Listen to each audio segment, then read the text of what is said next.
just wanna talk about some books. Hey, I just wanna talk about some books. Talk about some books. Talk about some books. Hey, I just wanna talk about some books with you. Hey everybody, I'm Joe, And I'm JoJo, and this is Canonical Nonsense. and we are just two average Joes reading books. This season, we are continuing our exploration of the dragon canon and the portrayal of dragons in modern fantasy. So, Joe, what book are we talking about today? Today we are talking about Sanctuary by Mercedes Lackey, which is the third book in the Joust series. If you haven't yet, please go back and listen to our previous two episodes, which are Joust and Alta, because these discuss the first two books in the series. Obviously, spoilers for the first two books in this episode. Unless you don't really care, then continue on with us. Do you want to do a recap? Yeah, I feel like we should do a recap. The book does one too. I think it was actually a good thing that we took a little break for this book, and because I think we would have been really annoyed when the book recaps the previous stuff. But all right, just so you guys know, we've already said it, but this is a spoiler-rich podcast. So if you don't want any of the books in the Joust series to be spoiled, don't listen to this podcast until you go read them. We'll be right here when you get back. So this series follows a boy named Kieran. He starts out with the name Vetch, but changes it in the second book. He begins his journey as a serf in the colonized land that was once his ancestors. The land's name is Tia. Well, his ancestral land is Alta. Yes, but he starts in Tia, where he is sort of rescued from a really bad situation and taken to the Dragon Jouster's compound, where he learns to be a dragon boy, which is to tend to a dragon. He meets Cachet, which is the first and only dragon that was hand-reared from an egg. He was hand-reared by Ari, who's the hottest boy who's ever lived. We'll explain that later. Kieran learns from Ari and then hatches his own egg in secret. He then escapes with his baby dragon, Avatar, and flies to Alta. That's the whole first book. The second book begins with him entering his homeland. Once in Alta, he helps train a regiment of dragon riders who raise their dragons from eggs as well. But trouble brews in Alta, and they realize the government has been taken over by a group of magi, which are wizards that suck, basically. Evil and scheming. None of them are good. We don't see them much on page, though, which is interesting. No. Yeah, there's like that one character in Alta, but he's really only there for a chapter on page when he's like telling the jousters that they can't take PTO. Yeah, once the government has been basically taken over by the Magi in a coup, they escape. And a big turning point in the book where one of the heirs of Alta was a dragon rider, is going to be a dragon rider, and he's killed, really changes the trajectory. They basically hatch a scheme to destroy what the Altans and Tians are using to control untrained dragons, set off their plan, and then leave to this new city that they've established called Sanctuary. Which is a lost city in the desert. That is like an ancient city. The dead king's twin brother is God-touched, which means he can see the future and the gods talk through him, and that he sets up Sanctuary, and that's where our story takes place. Yeah, so trigger warnings for this episode. There are off-screen the death of multiple children and other non-combatants in this war.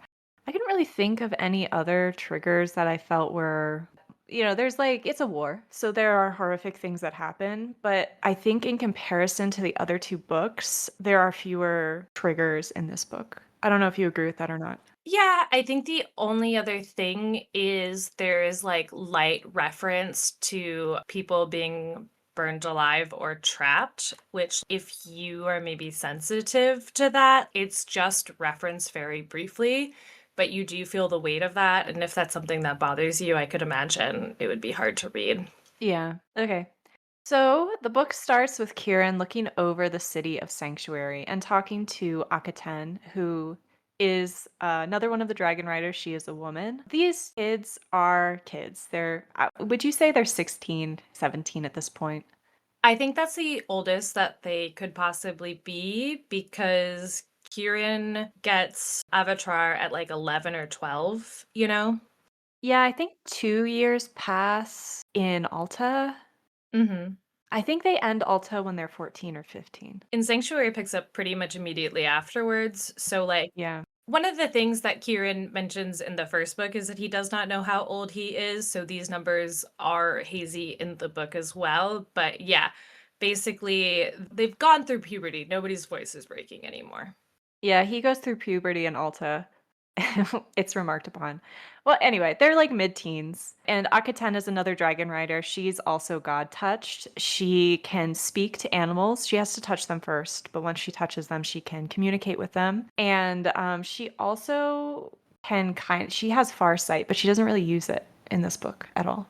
It's noticeably bad. Like, they say she can't see it do it very well in the first book, and also, I mean, like, spoilers for a little bit later. They have an explanation why she probably can't use it, which is like literally everything worth looking at is being shielded by magic, so you can't scry there. Yeah, her real skill is talking to animals. She can talk to animals quite well. But she is the only female rider right now, and he has a big old crush on her. Her brother, Orest, is also a dragon rider. And so they're all talking. Ari appears. Ari, again, was his mentor. He was the one who he kind of squired for. He was a dragon boy for, which is basically a squire. Ari has since defected because of the events of the second book, which I'm not going to get into. And they're all chatting and they're talking about how they need to go on a hunt with their dragons before a sandstorm hits, which they know that the sandstorm is coming because Caliph, another kid who is the brother of the person who we just were speaking of who died, who is God touched and can see the future, has foretold that the sandstorm is coming. And a sandstorm means that the dragons can't hunt in the afternoon, so they go out this morning. This first chapter is mostly just a recap of the first two books, describing the city of Sanctuary, describing what it means to be God touched, describing who these characters are and what their relationships are, how they came to be in this area, which is what JoJo meant when she said, probably would have been a little annoying to read this right after finishing Alta, but it was a good recap after a few months away from it. Yeah, there's 8 dragon riders altogether, and they were a little bit hard to track in the second book when they were being introduced, and they're kind of even harder to track in this book, so I appreciate that really slow lead in to the story. I'm not even gonna name all of the dragon riders because it's just not important. But then they go hunting, and we get this really lovely scene that describes how Kieran and Avatra, his dragon, worked together to hunt. So we get this beautiful detail about them tracking these animals, how he uses his sling in order to hit one and stun them for a second so that Avatra can, I think they're hunting donkeys, wild donkeys, and then Avatra can go in for the kill. And then they describe like how she eats this animal, like what parts of the animal she likes the most, what parts of the animal she is going to eat first, how bloody it is. Kieran even says that he kind of has to look away because it's really gnarly. And then he talks about butchering the remains that she leaves after she finishes eating to take back to Sanctuary, and that whatever the dragons don't eat, they either take back to feed a dragon that has not had as successful a hunt or to feed the population of Sanctuary that aren't dragon riders and can't go out with a dragon because there are other people living there like Heclatus, like Caliph, who's the god touched kid, and a few others who are not riders. So we get this really nice explanation of the logistics of how this actually works, which is great. There's a lot of how the dragons fly, like, it's harder in the morning without the thermals, so, like, Yeah. she has to work harder, and then she's even hungrier, and then, like, the second she sees the thing, she's a little frenzied, but, like, trusts Kieran to, like, actually, like, stun it so she can go in for the kill. It's just such a very lived-in scene where, like, not a lot happens, but, like, a very day-to-day scene. I don't know, I just love the writing of this book. It's so nice. Yeah, Mercedes Lackey is very, very interested in talking just about this is how this would work were it to exist. And there's a lot of, I don't know, it's very satisfying to read. Even though there's actually really not a lot of plot in this book, we get a lot of logistics that feels quite satisfying because of how full it is and because of how real it makes the world feel. Mhm. So all the dragons then return to Sanctuary as the storm approaches. They're scared because It's scary and a scary sandstorm. So they all huddle together in the back of this old building that is really quite a large building that can house all of them in one area, which they are at this point thinking could be their winter stables. So they're all huddling and their little necks are entwined, which is very cute. The Dragon Boys, as well as Akaten, play a board game while they wait for the storm to pass. It's just a great scene of like people interacting and seeing the interactions. It's a nice, like, quiet scene, like a very calm before the storm, but it's still got juice because the storm itself is like dangerous and interesting. I just really like how what Mercedes Lackey does really well in the first books and in this book is just like have something sort of have an undercurrent of something in the background that can really accentuate like what would otherwise be a boring scene. Yeah. So when the storm passes, they find that it has actually cleared away sand from other parts of the city, which again was an abandoned ancient city. So parts of it were already exposed when they first found it and started moving in, but this has cleared away a really large section. So this includes a temple, it includes a bunch of workshops surrounding the temple that would have made icons and things for the gods. And they decide that they can easily retrofit these into dragon stables. So they talk about this a little bit, but the dragons are really hungry and they need to go hunting before they're ready to fully explore the newly uncovered area. So Karen goes, they bring back some extra kills. Again, these are used to feed the people of Sanctuary or an unlucky dragon. And then he joins Caliph and Ari exploring the ruins. I think of the start of this book feels like a Stardew Valley game or like a farming sims because they're like clearing out rooms because Caliph knows that like more people are going on and they end up finding different places where the dragons can go and fit better and like setting up those places. So it's just like a lot of tending to the city and setting things up logistically and like making spaces for people. And then also they have to still do all of the dragon tasks. Yeah, I had written in the notes that this feels like a managerial game. And then when we talk next, you're like, it kind of feels like Stardew Valley or a farming sim. And I was like, I wrote that in the notes. There's a game called The Wandering Village, which you're like on this moving creature and going through this wasteland, and you have to kind of rebuild a civilization on it. And it really reminds me of that game, which that game is very, very heavily inspired from Nausicaa and the Valley of the Winds, where like you have your abandoned city, and as the game progresses, you uncover new hidden areas, which sometimes have riches in them that you can then use to trade with the traveling merchants who are coming, and then you can trade for food, and you have your little dragon riders, and you have to keep the dragons happy, and then they go out and hunt, and then you go out and hunt, and you find another abandoned city in which you can expand, and you have to defend your city against the threat of the outside world. The book is a little bit slower here, but not in a way that I minded, especially because you have such affinity for these characters at this point. Anyway, they talk about adding a nursery for some baby dragons, and then also everyone's really excited that they get their like own private room, and also that they get to like move back in with their dragons because everybody likes sleeping with their dragons. It's just such a cute scene and like interesting and fun. Yeah, so they discuss when we retrofit these workshops, we're going to build in a little room that we can sleep in so that we're always with our dragons. But that they're not all the dragons are just like together in an open area, so they have their own private space with their dragon, which is sweet. Cladis, who is a healer, and he's from a different country. He's not from Alta or from Tyria. He's from Acadia. He then discusses the possibility that the Magi have given themselves over to this darker side of the gods, and that it's something that they have to really kind of work against in the way that they're interacting with their gods. If I'm remembering that correctly. I don't know if I am. There's a lot of scenes where they like think through the logic of the opposition, which is like really good and interesting and like is usually about the way like human nature works. But this one is just sort of like so Caliph is obviously getting indirect intervention from the gods, which is an important thing because the gods don't interact directly. And Ecladis is like basically saying that like the good gods are helping us because the bad gods has sided with the Magi. And that's sort of where they get some of their extra power from. And also explains like why the good gods are helping them. I liked this because I think I said this in the Joust review.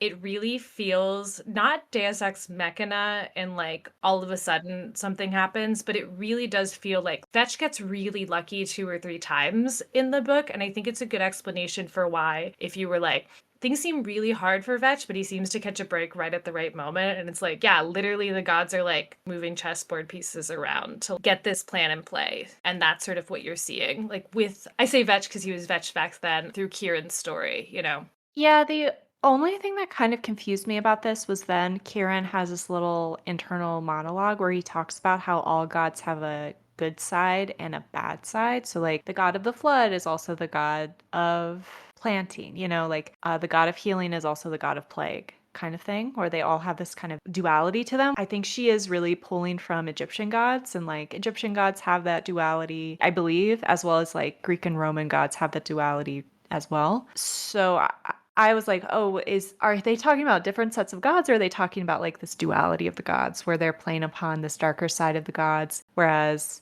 the people of Sanctuary are playing on this bright side of the gods? Yeah, I guess. Also, I think is like a discussion of the morality in this book where like everybody has the possibility to do like good and evil within the way that they do things. But our side is choosing the good way and their side is choosing the bad way. Yeah. So then a caravan of refugees arrives, and this includes Akaten and Orest's entire household, which includes their parents, which I don't think their mother was a character in the first book at all. I think her mother was a character in the second book. Or sorry, the second book, yeah. So she was as much a character in the second book as she is in this book, which is the dad mostly talks, and then you get a couple of quibs about the mom siding with different family members or whatnot. This book has two different books of characters to squeeze in, so there's just not a lot of space for anybody. But yeah, like even her dad isn't even in this as much as previously, and he is in like most of the big Senate scenes where they all come to discuss what needs to be done for Sanctuary. Yeah. So anyway, they come and they double Sanctuary's size because he's also bringing all of his servants, all of his household staff, literally everyone. He says we didn't want to leave anything for the Magi to take, so they brought all of their goods, all of their household items, every single thing that they could carry, they brought with them from, I think, all of their estates too. And there's an interesting conversation here about refugees where they talk about how class is something that really determines, in many cases, whether or not someone is able to flee a space and how easy it is for someone to flee a space. So the quote is, "There was the same difficulty there as there was in persuading Altans to flee. It was hard to leave everything you had built and sweated for and go off into the unknown, especially when what you had sweated for was very little. When you did not own much, every bit of what you did have was precious. A bit of land, well, it might be no more than a few rods of soil. But how could you leave it and go somewhere else when you owned nothing? A small house? But if it had been where your father or your father's father grew up, the very dust was precious, and without the double threat of the eye, which is a weapon that the Altans use, and the earthquakes to threaten them, it would be difficult to persuade the Tians to flee." So they're thinking about like how hard it is to leave something that you know for the unknown. So it says, not all, not even most would make the journey. Most would remain where they were, reluctant to leave their only homes and possessions. Many of those who had initially left turned back after the first few hardship, but there were a great many Tians and Altans, and Sanctuary until now had been very small. The population of Sanctuary was about to be increased from both sides of this conflict. I thought that was like a really interesting because like that night they have a celebration and the dragon riders are talking. So Kieran's talking to one of the dragon riders who he comes from a baker's family. He's from a lower class. And he's saying that like his family is probably never going to make it to Sanctuary. So they have this conversation where they're talking about how much easier it is to leave and how much easier it is to accept the unknown when you have safety nets, really, when you have wealth, when you have connections, when you have support, and how much harder it is when you are on your own or you have a small family or you have nothing to fall back on in case what you're trying to do doesn't work, and how that really skews who can save themselves and who can't. I also think, along with that, the book does a really good job of trying to let you understand why people stay Yeah. and why people participate in systems that are actively harmful. And it's because of they're doing values-based judgments based on what they have versus what they could lose and what they could gain. This book does a lot to try to understand why everybody is doing what they're doing in this type of conflict. And it's a book that's like just about humanizing people, except for the Magi who suck. Yeah, CEOs. I mean, we know why the Magi want to do it. It's because they want to live forever and they want all the power, which is not relatable at all. I don't know anybody that is getting articles written about them in top magazines that seem like that. Who want to live forever and just want to accumulate all the power. And wealth. Yeah. Ugh. Caliph then appears and tells Kieran to look for another abandoned city while hunting. He's like, oh, just like while you're hunting, you might find it. He mentions that Akaten's family have also brought plants that they can use to grow spices and incense. So plants that grow well in the desert, because this is something that they were really struggling with. They're like, how do we have agriculture? This is a desert city. We don't really have the ability to have farmland. And through that, then they can trade these really expensive items for food instead of trying to grow food themselves. Yeah, Sanctuary is kind of an elite project in that it sort of survives basically on the cash that they're going to then grow from these like literal cash crops, like incense and stuff, that they will then trade with the Beto for like real food. And also just they keep opening doors and being like, oh shit, there's treasure here. Yeah, they keep finding treasure.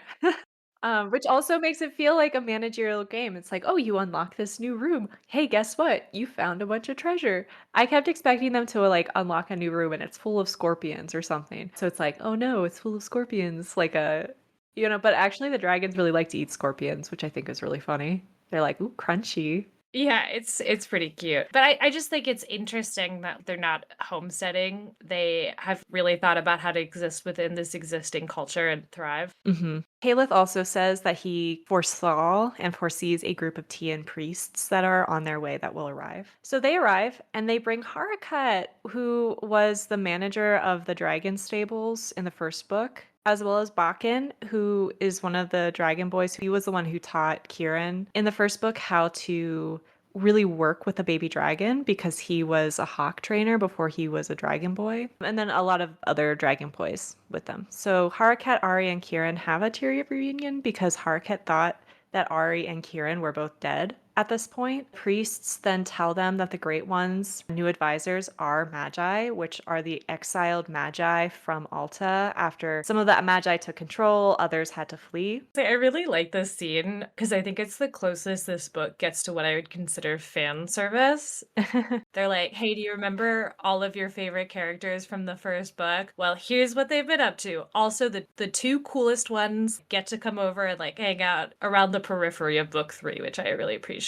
Yeah. They tell us about how once the dragons got free, they didn't know what happened because they all like got out in the field somewhere, and then they kind of didn't have much to do because they're a dragon pen with their dragons, so they were like kind of like hanging around. And then we find out that similar to what was happening in Alta, the Magi were basically inviting young people that were like god touched up into the castle, and then they were finding them dead later. This is the trigger warning for child death because some of these were children.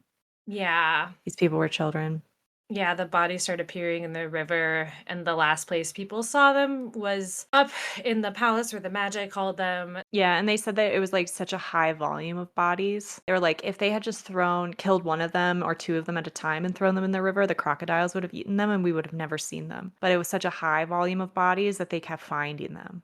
Yeah, and the biggest tell, so they, instead of having two twins that are their leaders, a male and a female, and they like rule together, and equally, Tia just has a great one, and they show up to look at the great one to be like, hey, what's happening? And he's like super young now, which is how the Magi basically convinced the rulers of Alta to forsake their people for their own vanity and hubris. So it's like, oh no, they're all bad now. Everywhere sucks. The elites have captured all of the rulers. I also learned in the second book that the way that they create someone who, like, they take age away from someone is by killing off other people. So by taking life away, they can give life to another person. So it's this very highly forbidden magic. It's quite evil. Yeah. Yeah, so all the priests who could do magic, except for the healers, really, decide to just flee because they know that they're going to end up being used as a kind of like a battery. And they just took their chances to come to Sanctuary through, I think they kind of were communicating with Caliph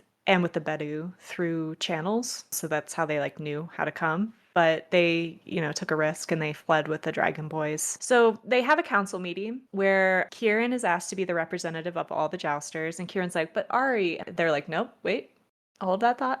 They're like, so we need to have two people.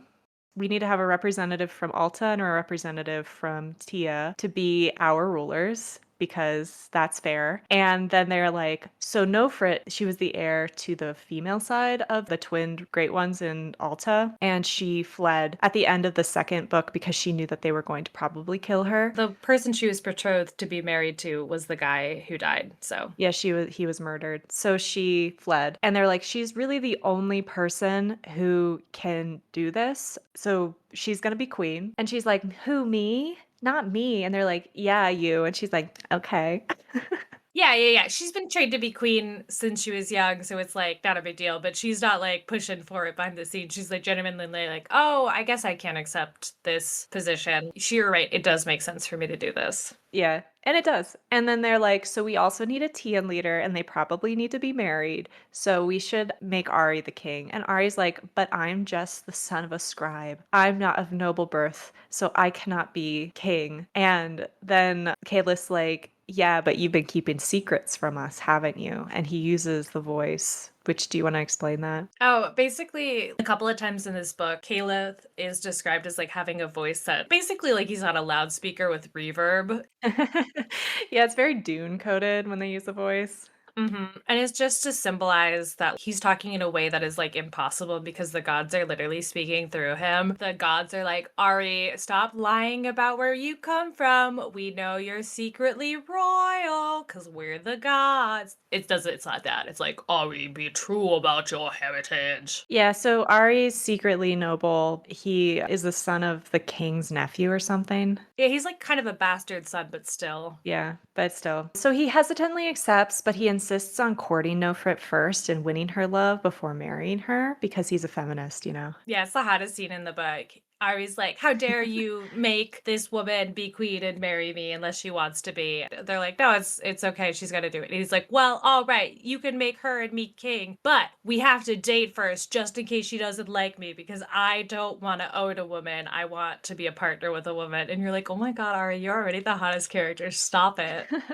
It also should be noted that he and Nofrit are already like kind of flirty with each other. And like Kieran mentions this multiple times where he's like, they're kind of flirty with each other already. Like they already like each other. So it's not like they're strangers. They're on their way. They start hooking up at some point in the book, and I'm not sure if it's before this or after this. Yeah, I'm not really sure either. They then discuss a nursery for the baby dragons, and Ari realizes that they'll probably be able to obtain eggs from the inexperienced female dragons that were freed in the last book because they don't have the experience to take care of a nest. So he was like, well, we might be able to find some just abandoned eggs. So they kind of start looking for them. You know how pigeons are like notoriously terrible nest builders? I just imagine them, they're like pigeons where they're just like laying eggs in a nest that's two sticks in like sort of a triangle formation.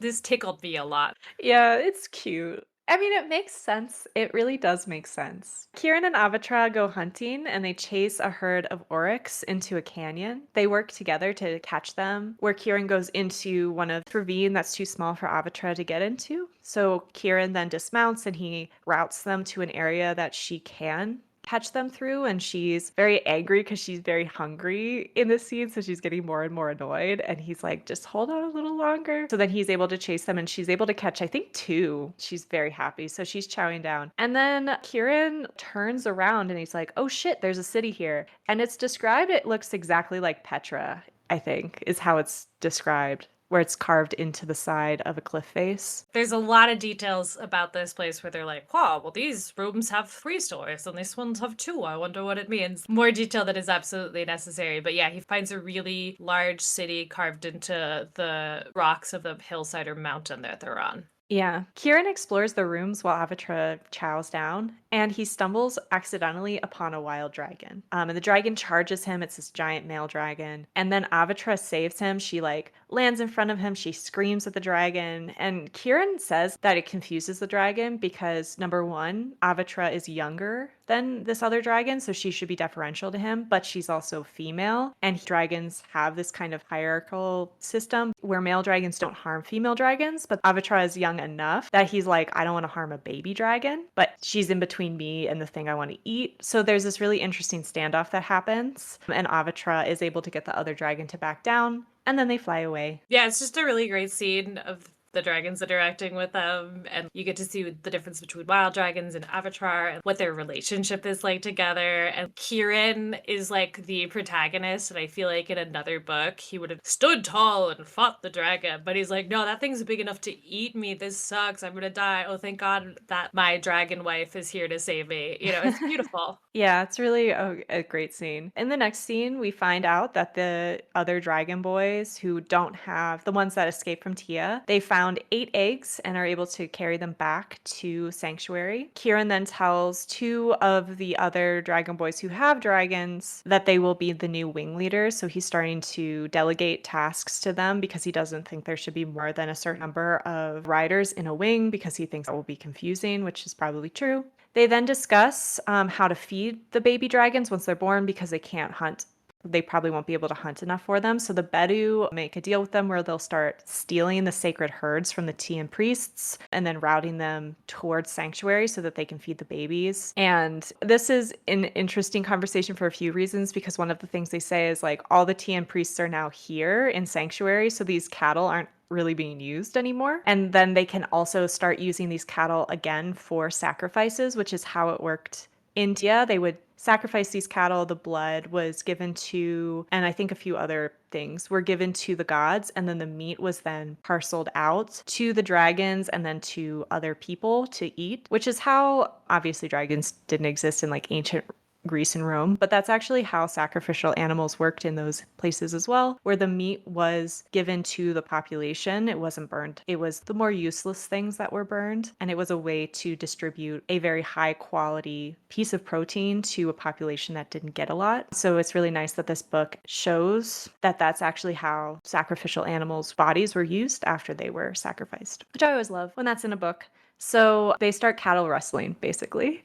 Yeah, I mean, they plan to start cattle wrestling. They're like, we're gonna get the cattle wrestling in place. What I also thought was really interesting is like they take a moment where they're like, I'll bet the Tians will see us stealing all of their herd and realize like the gods have turned against them. And then they like go actually they talk a lot about propaganda and like how people will spin anything. Yeah. Especially when people are motivated to get the spin, and how if you're already invested in a country because you've had to justify some stuff to like continue to participate in it, like you'll accept more and more logically fallible things as true because you've already like sunk some cost into that and your identity is attached to it. It was an interesting way of, once again, the book talking about why people are still participating in these countries, even though the leadership is literally actively trying to kill them so it can steal their life force to be young. I have the quote too. So there are and always will be people who are so loyal to their leader that they will believe no evil of him, even if he were to commit the murder of an innocent before their faces, which sounds a lot like something that our current leader said a few years ago, if you remember. In America, if you're an American listener. They would say that the victim was a threat, or that the leader was mistaken, or worst of all, convince themselves that the victim somehow deserved it and brought the punishment on himself. So yes, there will be a solid core of those who will be convinced that the Altans somehow made away with the priests and murdered the acolytes, even though they know that the acolytes were summoned to the great king's palace and were never seen alive again. Good book. It's, yeah, prescient book. The healers then come from both Alta and Tia, and we get this description that the healers fled after a lot of other people and priests because they feel that they have such a commitment to the people and to helping people that they felt that fleeing would be counter to the beliefs of their temple. And they also were a little bit more immune to the Great Ones and the Magi using them as batteries, but have been kind of being abducted one by one recently to be used in this way. So they start fleeing as well. A messenger then comes in from Alta and tells them that the Altan kings have officially been killed and that the Magi have ascended to their place as Great Ones. And Nofrit's like, yeah, I could have told you that. Like, she's kind of like, no one ever listens to me. I knew this was going to happen, like last book. I mean, I think her thing is like literally she was a lady in waiting to the two queens that basically are still there. They killed the kings, married them, and then kind of shoved them into a corner somewhere, either like physically or like magically. Mhm. So they've been basically sequestered and minimized. And even though they're like not sequestered in a way that maybe would make sense in a book where the women had less power than in Alta, but Mhm. is definitely not what those queens were accustomed to because they were equal partners. So, it's just heartbreaking. And Nofret's like, yeah, buddy, duh. Yeah, she responds with a lot of rage, I think. And I think that's understandable. Yeah, she like sees the inevitability of it. Could have been her. Yeah, could have been her. The messenger then asks if he can stay. He's like, I don't want to go back. Please let me stay. And Ari stands up and is like, everyone is welcome at Sanctuary. We will not turn anyone away. And Kieran thinks about how important it was that Ari, as a Tian, said that to this Altan person, and that was this choice that he made so that he was making a stand saying, I don't care where you're from. Sanctuary is for all. This is a true sanctuary, and it is for everyone. We don't turn refugees away. And it's a way for him to talk about how Ari is actually filling in his role as leader really well. Akaten tells Kieran that she wants him to show her the new city that he found, and he's like, ooh, a chance to be alone with her. He's just like, I just like to spend time with her. And unfortunately, we can only hang out when all 8 dragon riders are doing our job. So he's just so excited to just like vibe with her. This is a great scene too, because they like land there and he's like, so jazzed about it. And she's like, I like spending time with you too. And he's like, you like spending time with me? But he doesn't push it at all because he just respects her so much. And he's like, I can't push. It has to come from her. He just respects Yeah. women so much in this book, and especially Akaten, that even if he's like, I think she's the coolest, neatest person in the world and I want to kiss her a bunch, but it's up to her whether she wants to kiss me back or not or whatever. She's her own person. She can do what she wants. Yeah, it's very cute. They practice hunting together, so they think they can probably get dragons to hunt in groups or in pairs instead of just in like as a solitary human and dragon. And they're able to do it, and they're able to catch some things. But then they find a starving dragon who is on her nest, and the reason she's starving is because she won't leave her eggs. And they talk about how a dragon pair, once the eggs are laid, the male dragon is supposed to bring food to the female, but this male dragon just abandoned her. And they decide to give her some of the extra kill that they were able to hunt. And then we learn that it's Corazon, which is Avatro's mom. I love Corazon. I was really glad that she came back. I was really excited. When they said that it was a starving dragon on a nest, I was like, is it Corazon? Wow. And then it was, and I was like, yay. I mean, I didn't forget about Coruscant, but I had kind of forgot about Coruscant. And then they were like, Coruscant. And I was like, okay, this is how you do fan service right, Remember that mean lady dragon that was a little too horny? She's back and she's great again. And she's just as mean as before. And you're like, but this time she's a good mom. And you're like, all right, I love it. Yeah, it's great. Yeah. They go and they tell the others about Corazon, and Akaten says that she wants to try to speak with her. Kieran doesn't like it because he remembers that when he first was the dragon boy to Corazon, she did this thing where she snapped at her neck and she snapped right above his head to try to get him to flinch, which was just her testing him. And he's like, she's a little unpredictable. She has that whip tail that she likes to slap people with. But through this conversation, they decide that they are going to try to socialize the dragonettes that she hatches and try to tame them that way. And then Nofrit comes and she's like, I want one of them. I want one of those babies. I can't. And she explains, she's like, I cannot, as ruler of Sanctuary, spend the time to hand rear a dragon from the egg. That would take my whole life away, and I don't have that kind of time as ruler. So I want to try to get one of these dragons that will be less dependent on me. And then Ari doesn't like that, and he's like, wait. That's too dangerous. And then Nofret and Akaten are both annoyed at their respective boyfriends. It's a great bleed plot. I love that you have Kieran and Ari back together with their like we know how dragons work sort of thing, but then you also have Nofret and Akaten being like, how dare my ostensible partner try to stop me from doing the very dangerous thing that I want to do that they also have already done. And it's like, yeah. And it's a lot of men being like, you okay over there, honey? And then the women just absolutely badassing through it. I like Nofret a lot. Ari then does make a comment to Kieran. He's like, my guy, like, you're on my side. And Kieran's like, actually, I'm not. I think that Nofret is making a good point. And then Ari's like, sex workers are easier to deal with because you just pay them to do what you want them to do and then they leave. And I was like, why was this in this book? But I think it's because we need to know that he fucks. Yeah, I also think it's nice to know, like, Ari is not the wokest of the woke. He's a little bit, it's his first relationship too, and he's like a little bit struggling through it. I think it's good that there's some interpersonal friction between the two of them. It like makes the story more compelling, even if it's like kind of small. I do really appreciate, I don't know if it's this scene or a later scene, where Ari is about to stick his foot directly into his mouth, and Kieran just like kicks him as hard as possible so he can't say anything. And then afterward, Ari is like, why'd you kick me? And he's like, dude, you were about to just ruin that. And he's like, I know. And then like kind of storms off.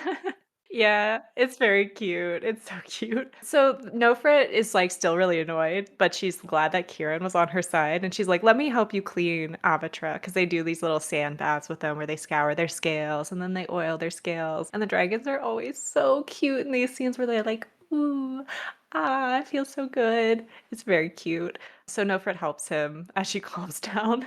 Which is very sweet too. She's like, I'm gonna help you. I'm so mad. And then through the process of doing that, she's like, okay, I feel better. I just needed to do that. I mean, I think it's important that all of the best characters in this book show that they are the best characters by dealing with animals and doing a good job and putting animals' care like above themselves. So it's showing that like both Nofret and Ari are good guys within this sort of like moral framework of the book. And then like also that like they're not afraid of work, which is like I think an important thing in this book. All the worst people don't work in this book, and even the rich people have to do something. So it's, you know, it shows that this is what it takes to be a good person. I think it's cool that Nofret is like, he's got a dragon, so I have to have a dragon to be taken seriously because he comes from a culture where the women aren't on the same leadership role as their husbands are, as respected. So it's important if they're blending the two cultures together. You know, it's cute. I think this is where Nofret talks about how that she's a cat person, which is why she wants a tame dragon instead of an egg-raised dragon, because she doesn't want a dog that follows her around. She wants like a cat that she can pet and then also can like send off to do her own thing. Yeah, they do have this ongoing thing that they keep commenting on where they're like, women are cats. So you have to care about them like they're cats, and men are dogs.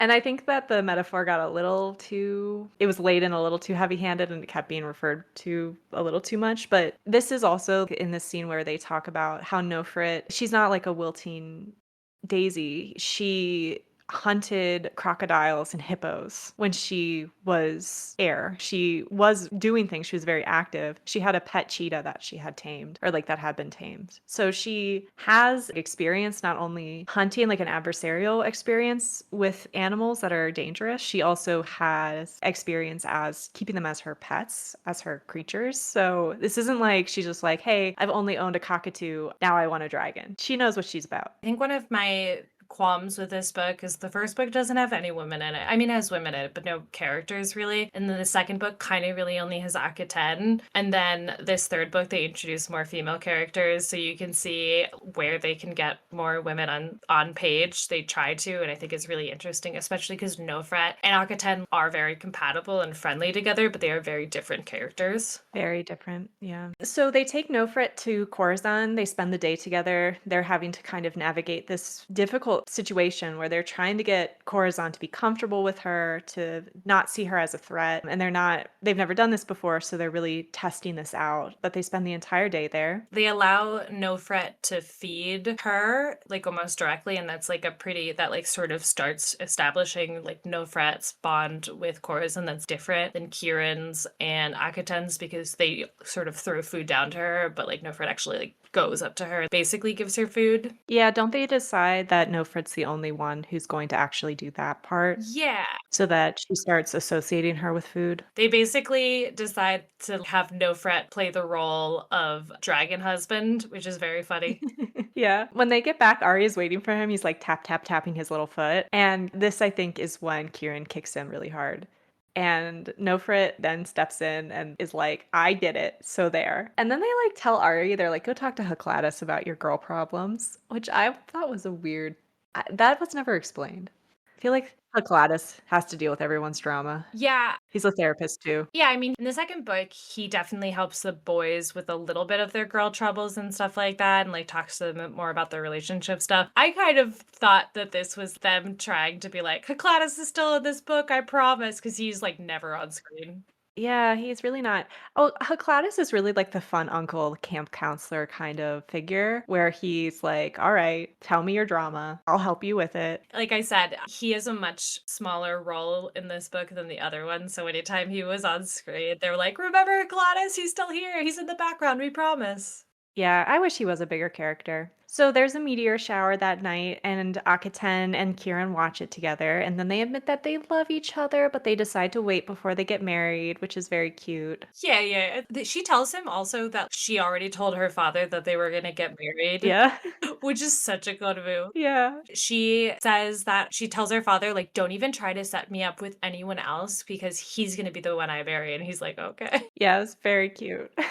But they're both like, we can't date now. We have so much work to do. We're in the middle of 2, maybe 3 wars. I don't know. Cause like who's fighting who basically. So they're like, we're just gonna like wait till all the war is done and then we can get together. I do think it's funny that they make out and he gets a boner and he's like, not today. Well, yeah, they do talk about how it would be dangerous to bring a child into the mix, which I thought was an interesting, like, wow, you're really jumping to this. You're 15. Yeah, and he's like, no, we can't because it would be dangerous for a lot of reasons. But yeah, he like talks about how he's turned on a lot afterwards, and he says at one point, like, he's like, it's physically painful, but I'm going to endure.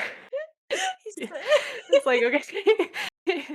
Poor guy. he's such a sweet boy. I think he's in the right to abstain. I mean, they talk about how like there are birth control measures in both Alta and Tien, but they don't have access to them into the desert because it seems like everyone's getting pregnant right now. Yeah, yeah. They learn that the Alton people are at basically like Red Scare level distrust, and neighbors are accusing neighbors. Refugees keep pouring in, and they learn that the Magi have started taking extremely young children to use, which is, concerning, obviously. The collected eggs then begin to hatch, and the Bedouins start cattle rustling to feed them. They really pretend to be like the hungry ghosts, which are these spirits of people who have died who didn't have proper burials when they go steal the cattle so that people don't question it as much. I'm so sorry. We have to pause here because I have talked about this several times where this is a book where gods are real and magic is real and we don't know if ghosts are real or not. A bunch of characters believe in ghosts, but the Bedou go out at night when theoretically ghosts are like wandering around being hungry and they don't have any problem with it. So I just love that we don't know if ghosts are real and we never find out. Kieran even remarks at one point, he's like, we were really afraid of those in both Alta and Tia, but no one seems to care in Sanctuary. So He funny. says that. He's like, I wonder why. And then he never thinks about it again. Yeah, and then they hide them in a canyon, the cattle in a canyon. And then they start sacrificing the cattle. It's beneficial for all. Coruscant's eggs also hatch, and they go to watch. They learn that the dragons open their eggs, lick them with this caustic saliva, and then they scrape at them with their teeth to create a weak spot. Which is interesting because when Kieran was first trying to hatch Avatra, he had to like hammer on her shell and he had to time it to lightning strikes so no one would hear it. And he was really afraid that she was going to suffocate because he wasn't able to hammer as steadily as he wanted to. It was really an interesting scene. Nofrit goes down and gives her food, and it seems that Corazon accepts her as a nest tender. And Akaten even says, well, she thinks she's just like a really ugly, tiny dragon, which is so wonderful. She's like, she doesn't like us, but she's like, Nofret's a weird dragon, so she's cool. Yeah.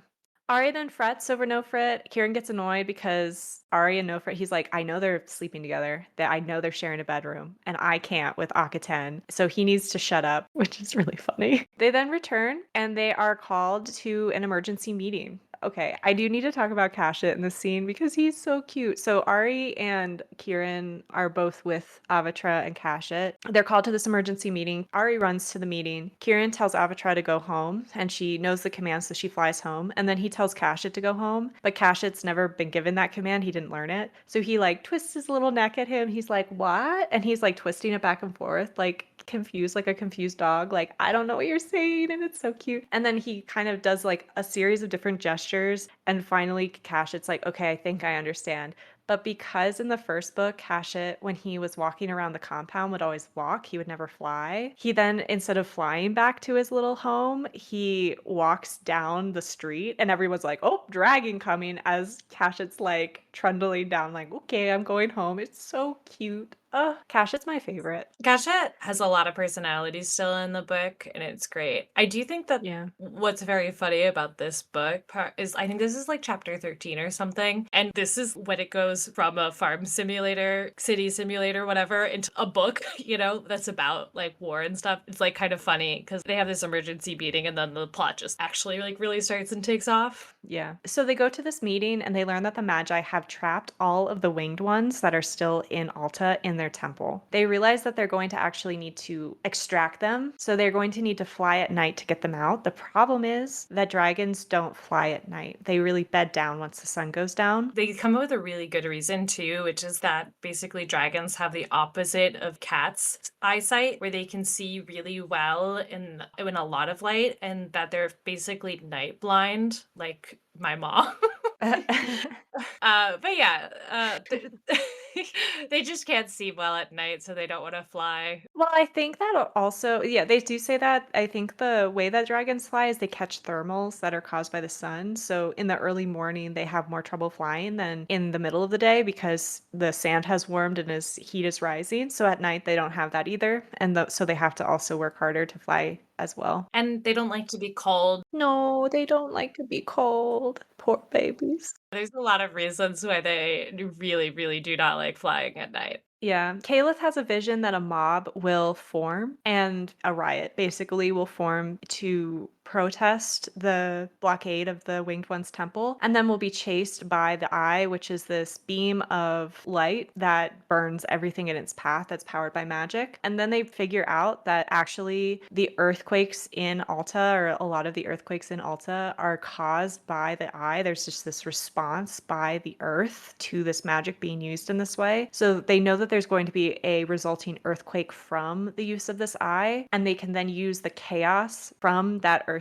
to then save as many of the people of the temple as they can. So they practice flying at night. And the dragons hate it because it's scary and they can't see, but they trust their riders so much that they're willing to do it, which is really sweet. And they fly to Alta. They do a very small trading montage, which is delightful. Yeah. It's more about here's the logistics of how they like get them comfortable. I thought it was really sweet. Do you want to talk about Aunt Ray? Oh yeah, okay. So they teach the dragons, there's a cool montage, then they learn how to fly. And then they fly to Alta, to Akiten and Oris, Aunt's house, Aunt Ray's estate. And like Aunt Ray is like the best character in this book by a country mile. I know we said Ari is the hottest character, and I do think we stand by that. Yeah. Even though he gets a little I mean, he's just like, women! And you're like, shut up, Ari. But Aunt Ray is, so she's an outspoken weirdo. And the first scene that she's introduced, she goes over to Kieran and she's like, we can feed your animals. Would you like to dine in the house with us? And Kieran's like, no, I think we should stay and eat with the animals. We got to make sure they're tied down. And then Aunt Ray's like, yeah, that was the right answer. It's important to take care of your animals. I approve of you marrying Akiten. And Kieran's like, what? It's really funny. Aunt Ray she gets exiled from the city because she's too cool. And then she gets this farmland or country estate that isn't anything. And then she whips it up into like one of the biggest estates in Alta and marries. She marries her overseer. She's really a go-getter. Then she has a bunch of kids and then he like dies and she's like, I don't know, I guess I'll just become the world's best surgeon because I have all this money and I don't want to marry again because I love my husband so much. You know, she reminds me a little bit of Dolly Parton, you know? Yeah, Yeah, she is really Dolly Parton coded. Yeah. Yeah. Just one more thing I wanted to point out is that first off, everybody thinks she's cool. Kieran's like, why isn't she in charge? But also, there's a line about food where she talks about how food is to be enjoyed, and that implies that she's quite heavy. I thought it was like really nice because you and me sort of talked back and forth in the first book about whether it was fat phobic because they had Kefti, this character who's like evil in a really banal way and like quite heavy. And part of his evilness is that he eats all the food and doesn't give any to Vetch. So Vetch is a child who's starving. So like whether or not this book thought that Kefti was uniquely evil or if there was like some fat phobia around it. But Audrey is literally the best character in this book and she's pretty heavy. So I thought the way that Kefti was described and treated and the fat phobic language that it like sort of was using was one of the kind of cringiest parts of the book. So it was really nice for the book to introduce a fat character who rules.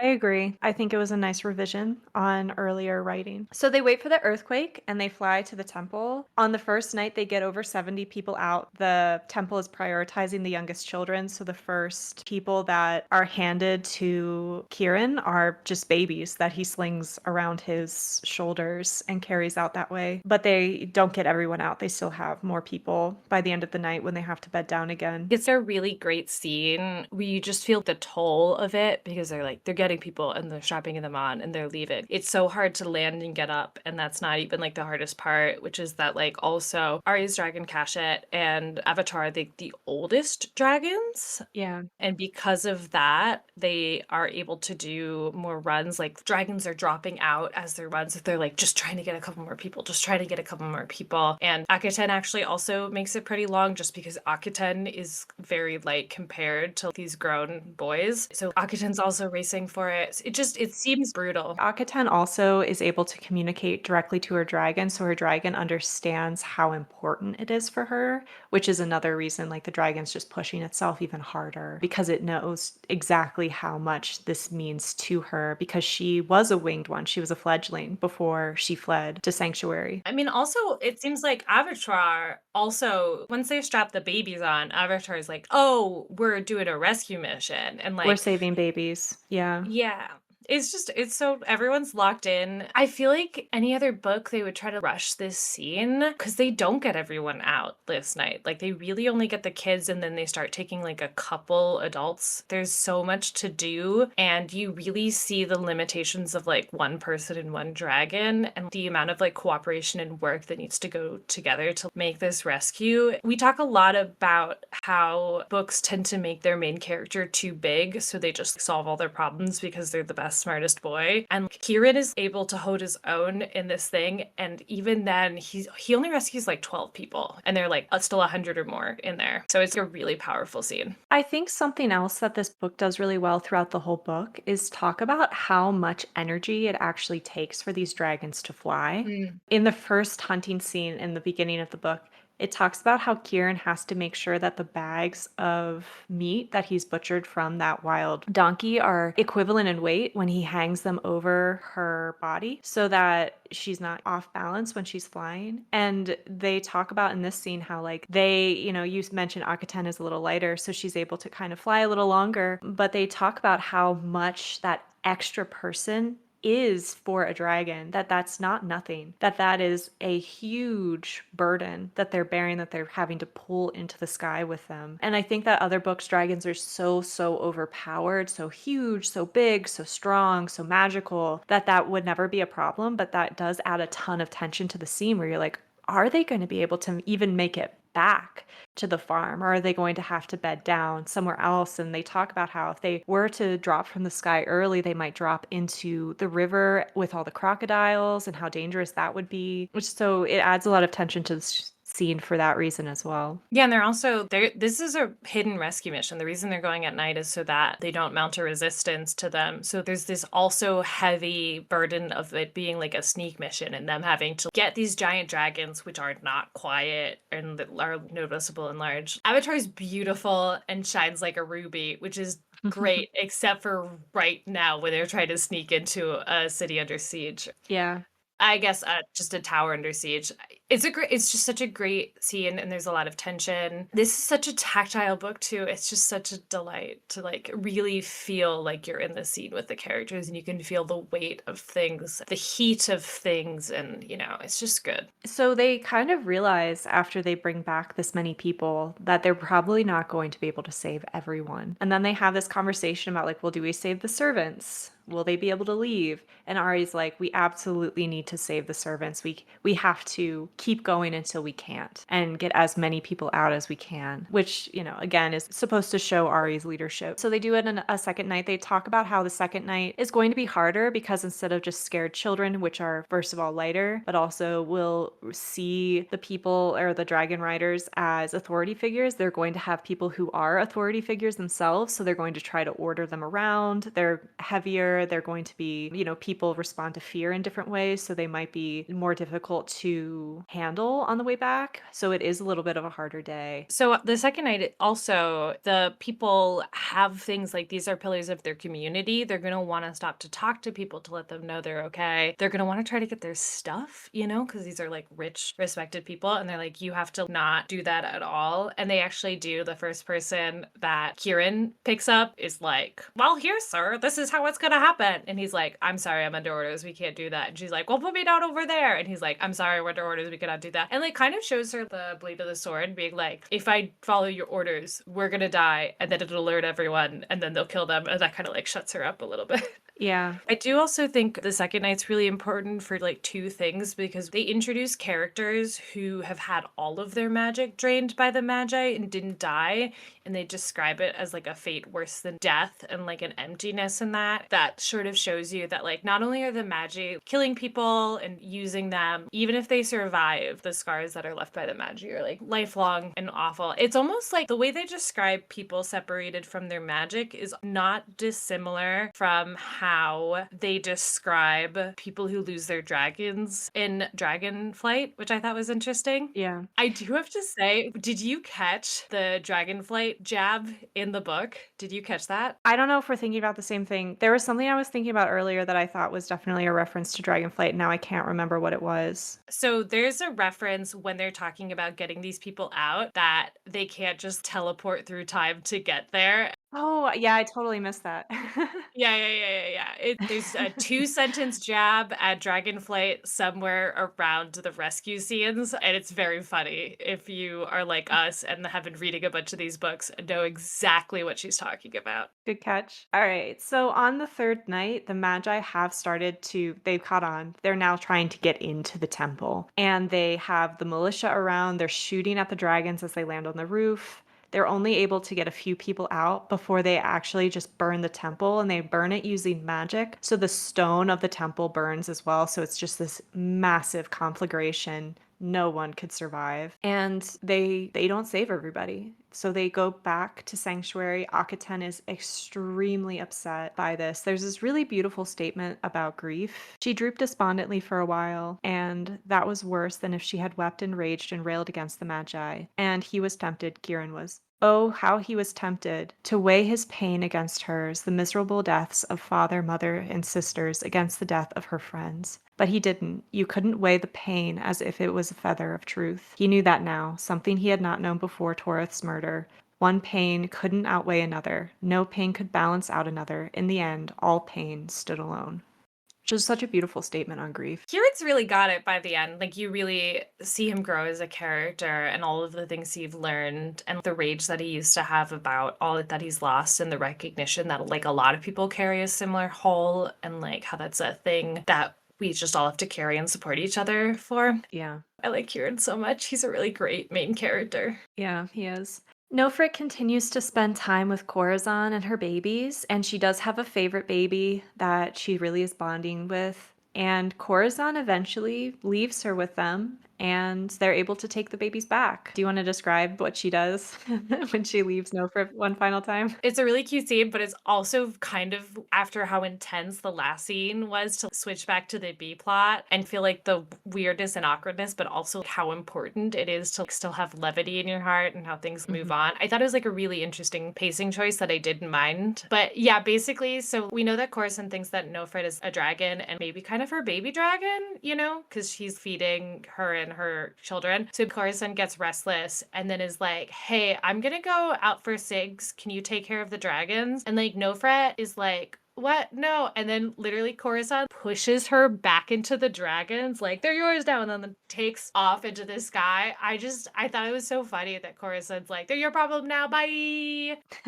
What an absolute diva. She's raising kids, she's abandoning kids. She's like, these weird dragons are whatever, humans are fine. I don't care. I just want to be me. Yeah, Corazon's great. I think also Kieran is like, her babies are great because she is a great broodmare. Like, she creates great babies. And of course, he's biased because Avatra is also her baby, but they're like a little bit bigger than the other babies that they found. So she is actually a really good breeder. And they're like, well, maybe we might be able to find her again. So they're hopeful that they can find her again for her next clutch. But yeah, a really sweet scene, a really good reprieve from the horror of that scene previously. It's also really funny because now Nofret is like, oh, I'm taking care of these dragons, but I'm the queen of a different city state that's like over there. So she just like kind of hangs out with the dragons and then they like bring the dragon boys over. So she used to just spend a day in basically an abandoned city taking care of these dragons, even though she's queen. I just love that as well. There's some dragon boys that didn't get eggs. So like they're gonna take care of these new like tame but still somewhat wild dragons. And they're helping them while Nofret also has her own dragon that she's going to still tend to. Yeah. In the next scene, we learn that the Magi are going after the healers that are still in Alta. The messenger who comes says that the Magi are starting to age again so that they aren't able to access that magic and that high volume of deaths that allow them to keep themselves young. And Ari says, well, we have to help them, which Gladys is like, thanks, man, in the corner because we have to be reminded that he's still around. They decide to send Akaten and another dragon rider whose name is Menek Ka because their dragons are most easily camouflaged against the clouds. Kieran is really, really upset and he doesn't want Akaten to go. And they have kind of a fight where she's like, do you not want me to go because you think I can't do it? Or do you not want me to go because of our relationship? And she says, like, you have to treat me like every single other of your dragon riders. You are the wing leader. I am one of your riders. You can't give me preferential treatment because you're afraid that I could get hurt. And she's right. She's right. And Nofret then comes and talks to them and she tells Kieran, she's like, you know, she has to do this for a lot of reasons. She has to do this because she is one of your riders, and she has to do this because she feels like she needs to redeem herself for the death of the winged ones that she wasn't able to save. This is really important to her. So Kieran does allow her to go. He does ask her dad first, which is funny. We didn't talk about this, but there are multiple scenes where not only is Akaten leading the dragons at night because she can literally talk to her dragon. So she's the one leading them in and out of Alta while they're doing the rescue. It's also described that her dragon is just like vanishes in the darkness and is almost impossible to see. So the book is already established that she's really, really good at these sneak missions. So when another sneak mission shows up and Kieran's like, I don't want to send you. Well, she's like, come on, I'm really good at it. And you're like, well, yeah, the book is established that she's actually very good at it. So it's not just a false moment. It's not a girl power scene. It's like Akaten is the right person for this job and Kieran has to get out of the way. Yeah. Kieran does spend the whole day once they leave. He knows that something went wrong. Like, he can just feel it. And when Menek Ka returns, he knows that Akaten isn't coming back. So Menek Ka says that she was captured, that her dragon was shot down, that they cleared the mist and the clouds magically around her and then were able to shoot down her dragon. So they think that her dragon is dead. She's been captured.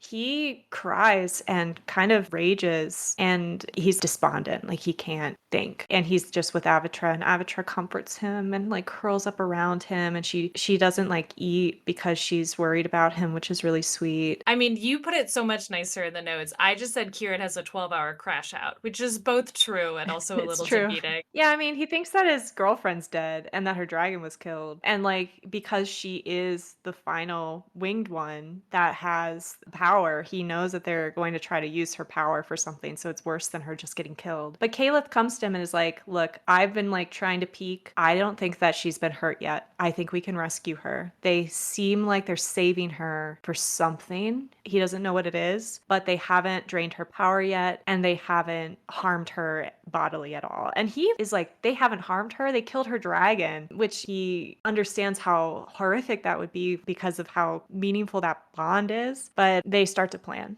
So the next day, they learn that Tia is launching a full-scale attack on Alta and that the exiled Magi are trying to invade during the rainy season because the Altan Magi can't use the eye when it's cloudy, when it's raining. They can only use it in full sun. So they think that they can get back into Alta and invade without the eye being a problem. So they think that they're probably going to use Akaten in some way with the eye in order to kill this army. The only thing I think you're missing is there's a really lovely line where Calith is like, all of the good futures have Akaten in them, which is why I thought it was totally chill for her to go into what sounded like a real trap, because I knew everything's going to be okay because I've seen good futures with her in them. So he like really like picks Kieran up and it's like, this is still part of the plan. We still can win this. So Kieran's like, all right, gonna go rescue my girlfriend. Yeah, that's true. They plan. The next scene is Kieran landing with Avitra on the top of the Magi's tower, which is this really high tower at the very center of Alta. In the dead of night, he covers her with his magic blankie. What are those, like, silver blankies that they put on people after they run? That's what I imagine. Emergency blankets or something. Yeah, he does say that the blankie isn't silver, it's buff colored, so she then blends in with the rock because she's bright scarlet otherwise. So he's like, they probably won't notice this. It'll probably just look like more rock. He has a scene where he talks about how he has to tend to her, feed her, talk to her, make sure she's okay before he leaves. I really like that. He was like, I still have responsibilities, duties to this dragon, even though I'm so afraid, I'm so nervous. I need to rescue my dragon rider, but also my girlfriend, which is really nice. Also, at one point, it's raining and they're in the magic warm blankie, and he goes to give Avatra her breakfast, and she's like, oh, I don't have to get up or move, and it sucks outside, and I get to stay in this warm blanket and eat. That sounds great. It's just like so relatable. Yeah, he jumps down into a window and hides in a cabinet or a cupboard. And he's looking around. He sees what he thinks is the eye. It's this giant crystal in the middle of this inlaid circle in the ground. It's a really cool scene, especially because we don't ever really see any magic, even though there's quite a lot of magic. It's like the eye is a contraption, a clock tower sort of thing, which is cool to know because you kind of get the impression as a modern reader, understanding that the eye is some sort of basically giant magnifying glass. But it's also nice to know that there's magic components, and he talks about how there's a brass circle on the ground of it and how he's seen magic workers that are in Sanctuary use chalk ones, so it's a more established. This is for magic, so we like bronze didn't put it in there. I just think it's cool. Like, there's not a lot of magic in this book, but even the magic that's in this book is like really well thought out and really crunchy and part of the world itself. Yeah, I agree. So he hides for hours, I think. And then he finally hears people coming up the stairs, and he hears Akaten is like stomping on this guy. She keeps kicking him, and he's like trying to stifle laughter because of how hard she's fighting and how proud he is. And then like the relief of, okay, she's definitely well enough that she can still fight back. So that's a relief for him. And they get her up the stairs. They tie her to a ring on the wall so that they can suck her magic out. The Magi then, he's like, go away to the guard who brings her in. So it's just the Magi and Akaten. Underrated character of this entire book, the guard that is like, I could tie up her legs and she would stop kicking you. And then the Magi's like, we need her like pretty unrestrained, so no. And he's like, okay. And then the magic guy is like, go away, guard. I don't need you to protect me. And the guard is like, thank fuck. Hates this guy. It leaves. Yeah. Funny to introduce a henchman who hates the guy who already sucks. Yeah. The Magi then, like, he kind of starts up his magicness. He uses half of her power. He explains it to her, and somewhat of a villain monologue, not an egregious one though, to clear the sky around so that they can start the eye. And he says that he's going to take the other half of her magic and use it to make the sky clear forever so that they can always use the eye every single day. One of the things that I really liked about this book, and this is going to be a bit of a monologue that we're in the middle of, like, I know the climax, but Yeah. there are a lot of different characters in this book that are good at a lot of different things. You have the diplomats, you have the magic users, you have the seers, you have the animal handlers, you have rich guys that are like good at logistics. So while Kieran is lying in wait, he has sort of this internal monologue where he talks about how anyone else in his position would probably not have the patience patience to wait for the right moment to jump out, to have the best outcome. And it's because of his life as a serf and what he's gone through Alta and the dragon rearing that he has this patience and willingness to forego his own desires to like wait for the actual best moment to strike to get his objective done. And I just thought it was really nice declaration of who Kieran is and who he's become throughout these books. Basically at the climax of the third and last book, or what was supposed to be the last book in this series. It was just a really nice bow and a really nice reiteration of who Kieran is, who we've been following for these 3 books. And then the moment's right and Kieran jumps out of the closet and fights the Magi. He fights him, he fakes him out. He's fighting with a club and a knife, and he fakes him out, so he clubs him. But the Magi, is able to hold his own for the most part, but eventually he's able to push. The eye has been activated, so it's starting to turn, the crystal's starting to turn, and the Magi is then pushed into the ring, and he completely unravels. Like, completely, his body unravels like a sweater that you're frogging. Yeah, they talk about it in the book that his hands and feet start to unravel, but instead of falling down because he's no longer supported, he's like hung on a hook and he just screams the entire time, which sounds like it's awful, but also fuck that guy, that ruled. It really sounds like, I know you haven't read this book, but it sounds like the way that the magic kills in Blood Over Brighthaven. There's this blight in the book Blood Over Brighthaven, and it describes the way that the blight kills people in the same way. And I wonder if the person who wrote that was inspired by this. But I don't know. In the TV series Loki, people also get spaghettied and unraveled by time weirdness. So there's a lot of people turning to spaghetti in different contents that are reminiscent of this. So it sucks up all of its magic, and it actually is used to set off the eye, and the eye is just like, wow. It immediately destroys the palace, drops and just starts destroying things around it and fucking stuff up. It's very much when the Eye of Sauron falls in the end of the Lord of the Rings movie, where it's like, and then it like, but yeah, it like accidentally hits its own tower that it's on. So the tower starts crumpling, and then these earthquakes start just ripping through Alta, and the eye is going off the entire way down. Kieran is able to free Akaten, and they make it to the window. Avatra is there. She's like, hey. And they jump onto her back, but Akaten does slip off. But then she's saved by her dragon, which isn't dead. I was very hopeful that this was actually going to be the case, and I'm really glad that they didn't kill her dragon. And we see that the dragon has been patched up by the healers, so it must have landed in the healer's quadrant or healer's temple, and it has stitches on its wing. It's still fucked up, but it's alive. And so then they go and they land in the healer's quadrant. So the eye is setting off all these earthquakes. The center island is just sinking into the swamp, into the river. All of these jets of sand, muddy sand, wet sand are shooting up, just completely consuming all of the buildings from the center island out. So it starts with the center island, then it moves to the second island, and there are 9 rings in the city. So they meet with the healers. The healers agree to fully heal Akaten's dragon with magic.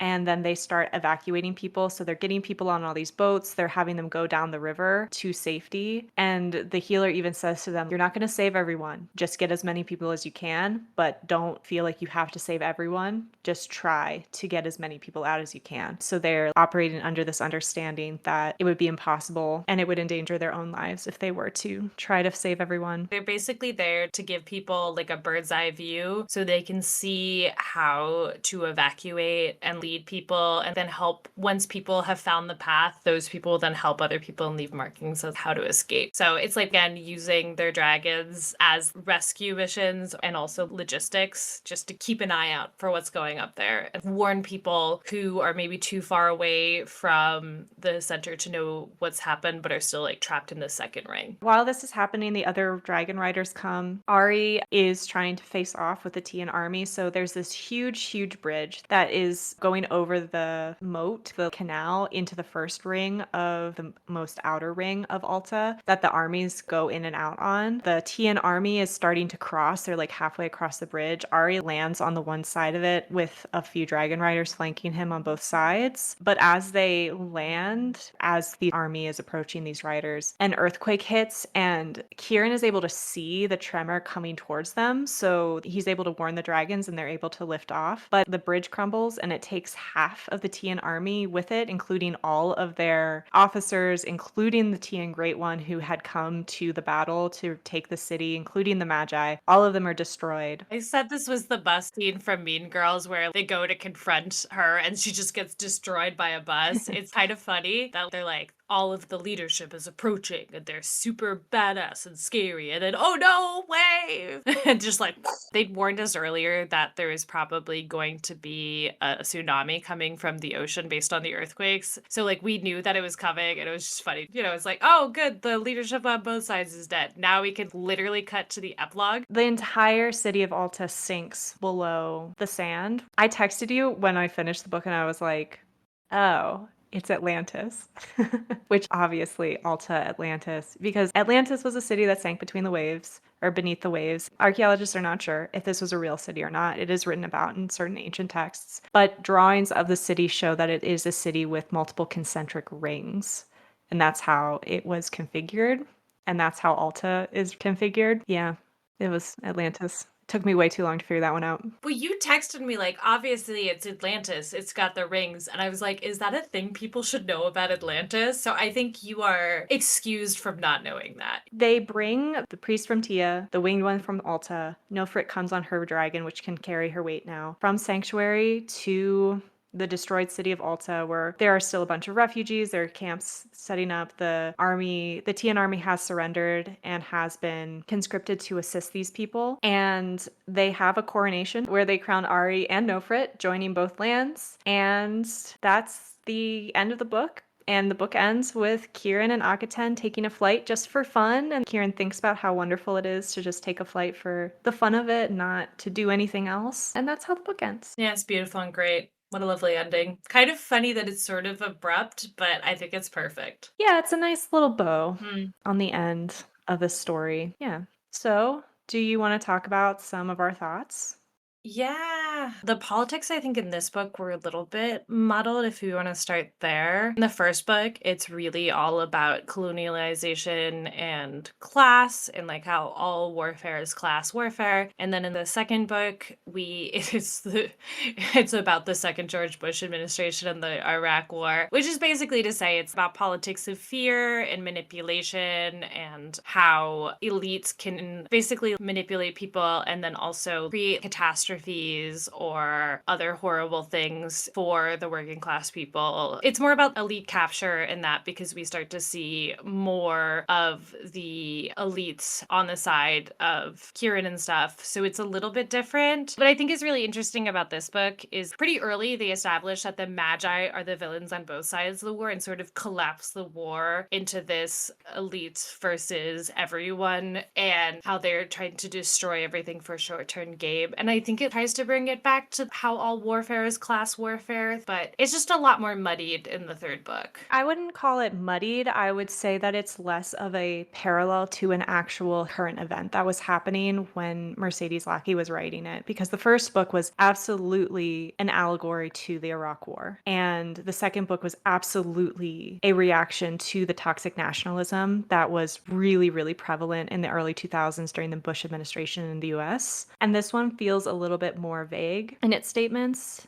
It doesn't feel like it's directly pointing at a specific current event that she is trying to write about in allegory. It feels more like a general portrayal of an ideology. Like she talks about we shouldn't be rejecting refugees, especially not when we are the ones that created this destabilized area. And then we're rejecting the people who are fleeing from this destabilized area that we caused. And I think that is probably the most direct thing. I just actually looked up when was Citizens United, because it a little bit feels like a metaphor for are the Magi's billionaires, like CEOs that are controlling election and controlling power. And she's making a statement on how with the exiled Magi then going to join the Tian forces, how the only people they have in their best interest is themselves and their own ability to gain power and preserve their wealth, power, and youth. And they're willing to do whatever it takes to do that. And that has nothing to do with nationalism, though they hide behind an idea of nationalism and patriotism in order to promote these ideologies that actually are promoting themselves. But I don't think that's actually what she was doing. The way that like right now Elon Musk is beefing with Sam Altman, I kind of am like, these are just tech billionaires. Like, that's what the Magi are. Trying to see when it was written. Citizens United was in 2010, and this was written in 2005. I don't think it was connected. But maybe, I don't know. My thought was about the financial crisis. Oh, yeah. The financial crisis, I think, really changed people's relationships to institutions and elites. It was written before that, so it doesn't matter. Yeah, I mean, she might have seen the writing on the wall, but I think it's like a little bit too early that it was published for that to really be in her mind. It feels a little bit more like now than it did about then, you know? Yeah, it does. It really does. Crazy. Yeah, I agree. Do you want to talk about the dragons a little bit? I don't think we have a ton to say about them because I think a lot of what we have to say about the dragons we've already said in previous episodes about Alta and about Joust. But I just did want to say that it was really nice to go back to a book that understands how caring for animals work and put it into the forefront of the way that the novel functions as a whole. The logistics of how they were able to do everything was completely dependent on what their dragons were and were not able to do, and what they were able to get their dragons to do, and how their dragons functioned, which I just really liked. That these dragons aren't cars. They're animals, and they have specific needs and fears and personalities. The dragons are so tactile in like a million different ways. They're just so important to their people. The trust that they've shared with their riders was something that I really felt shared my relationship with my dog. You know, how they like rely on each other for different things, especially when one is better at it than the other. They're so animal. I like that even though we can like basically read their minds, there's still like a distance between them. I like that Nofret was thought of as a dragon, but the others weren't. So there's some sort of in-group. Even just the scene with the wild dragon where you sort of see how their hierarchy exists because they are somewhat pack creatures, but gender is important to them to some degree and age is important to some degree. They're lazy in some degree. They won't fight all the time unless they really absolutely have to. It's just so good. You really get a feeling for them as this like combination of a bunch of different animals, and then what it would be like to have an animal that could fly but was still like a real animal. They still spend so much time feeding them in this, which I thought was interesting. I really felt like, you know, the Art of War, there's a lot of stuff about how you gotta like feed everyone. I just thought it was really funny that this book was also like really into like the logistics of war and how most of it is just like making sure everybody was fed. Yeah, I agree.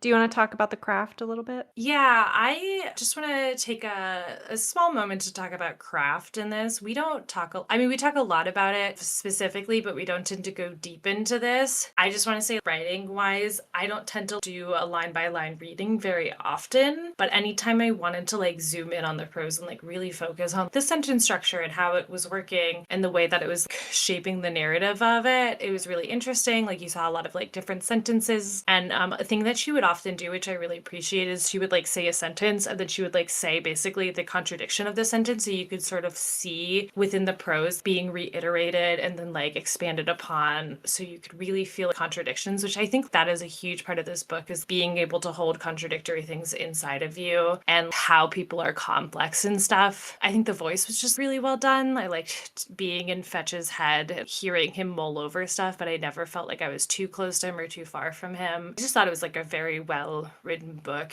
and I really am curious about reading other Mercedes Lackey's books, because if you find an author that's just really good at craft, you can often just read anything in their library, even if it's not necessarily something that appeals to you, because they know how to make it interesting. The two things that I talked a lot about in Fourth Wing were like character and stuff. Since we were talking about craft a lot in Fourth Wing, I wanted to talk about it here. There's just so many different characters that are each different and unique. I mean, like some of the women get a little samey and some of the men get a little samey, but I think that's just how gender works. They also had a lot of different characters that were like good at different things, and I think that made that story a lot better, because then people relied on each other and sort of bounced off each other, and having to work together and like soothe conflicts was an important part. It just made each scene feel more vibrant. It allowed for more fun character dynamics and conflicts, which I really appreciated.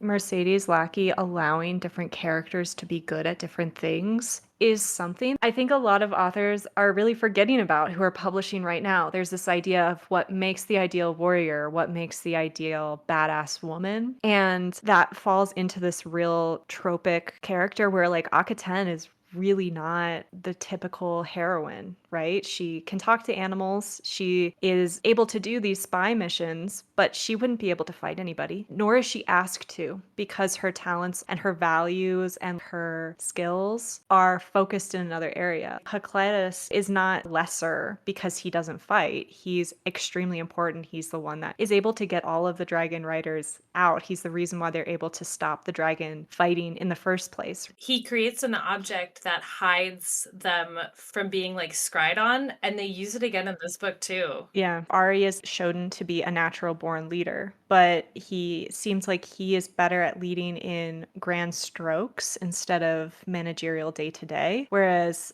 Kieran's the opposite, where he has a lot of trouble thinking in these grand movements on a chessboard, but he's very good at coordinating day to day, making sure his riders are doing what they need to be doing, making sure that the logistics of the Dragon Rider camp is doing well, that everything has its needs met. And that's two different leadership styles that don't necessarily have to be in the same person, but are often combined into the same person in books today. I feel like characters are so flattened and weirdly expanded at the same time that they feel really unrealistic, where Mercedes Lackey is able to create these characters and multiple characters that have a niche so that they work together so well in a society, because what she's interested in building is a society and not just showing us, look how cool this character is, look at all the cool things they can do, but instead saying, this is what we could build together and this is what these characters are building together. And that's so much more interesting and it's so refreshing to read. Yeah,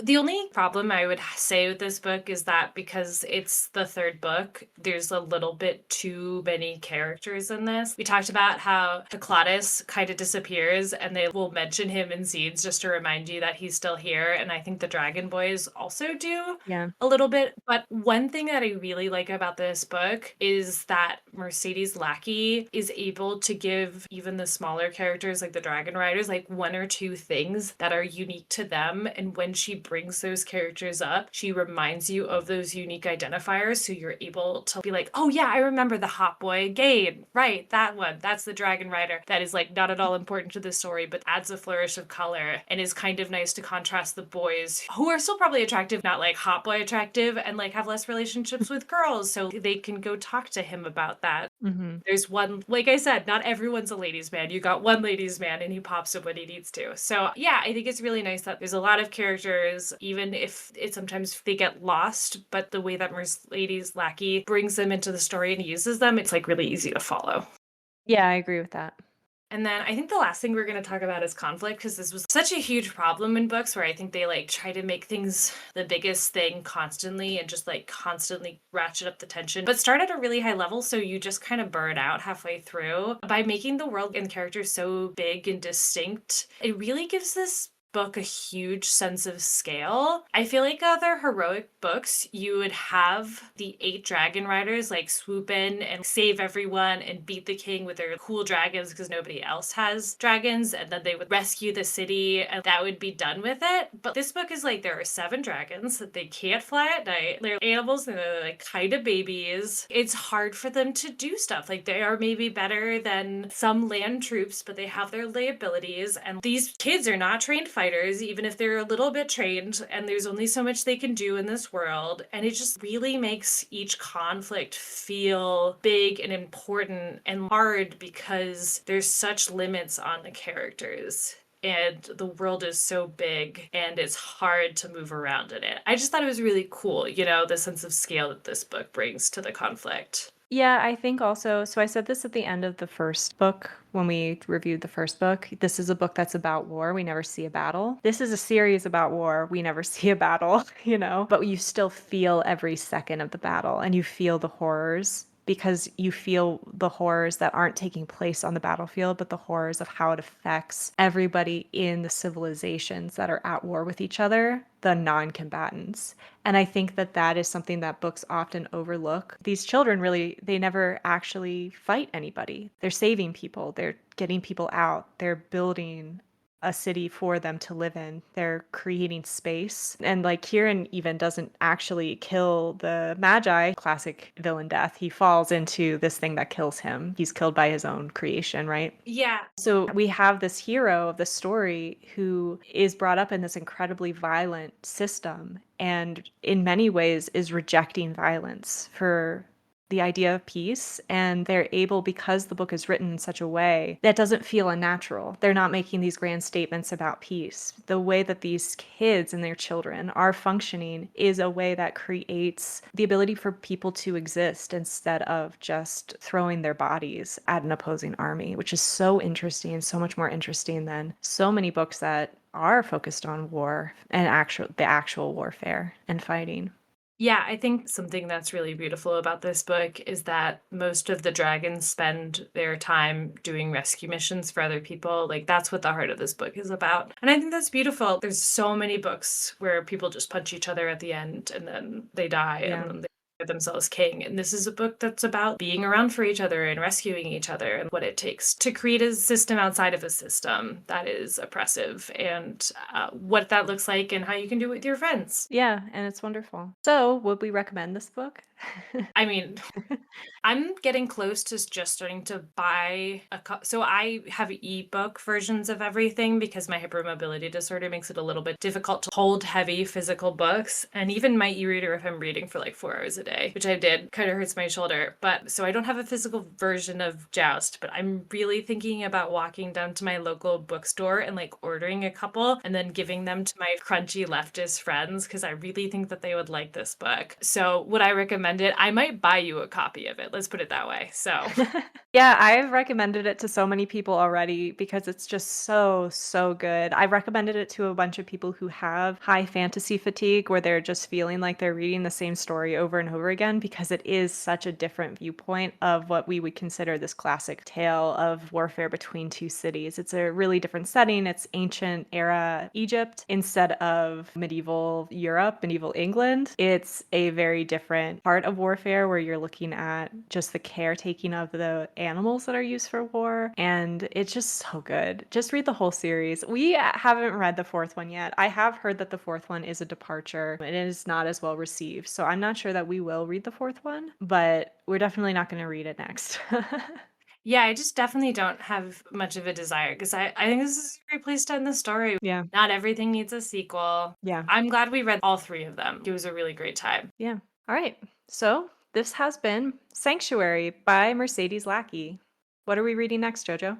So we are going to read Blood of an Exile by Brian Naslund. Do you want to talk about why we picked this? Because this is your pick, not mine. I originally put it on our list, our reading list, because when I was reading the synopsis and I was listening to some people briefly summarize the book, I was like, this sounds like the most testosterone-filled book I've heard of. And I was like, this is going to be a wild ride. This is definitely going to be a book about dragons from like a male perspective. And I was just interested to see what that would look like. And no hate on JoJo. I'm not saying this as like a call out or anything. I am a faster reader than she is. So something that I've started to do is I've started to just read the first few chapters of some books that we're thinking about reading to see if it's worth our time to actually commit to the whole book. And when I started reading the book, I was really pleasantly surprised by it. And I was actually like, this is actually pretty good so far. And I was quite excited about the road that it took because what I thought was just a testosterone filled book was actually a book about cascade failure and environmental collapse and how dragons are a keystone species, which is really up my alley as just a person. So I think it'll be a fun look at dragons. I think it's going to be, we'll see if it actually maintains that momentum that I was reading when I was just testing it out. But yeah, we're going to read that next. Yep. But in the meantime, what were your thoughts on the Joust series? Would you recommend this book series to others? Let us know in the comments or tell us what other dragon books you would like us to read. Thank you so much for listening. If you enjoyed this episode, please leave a like and hit the subscribe or follow button. Bye, everybody. Bye.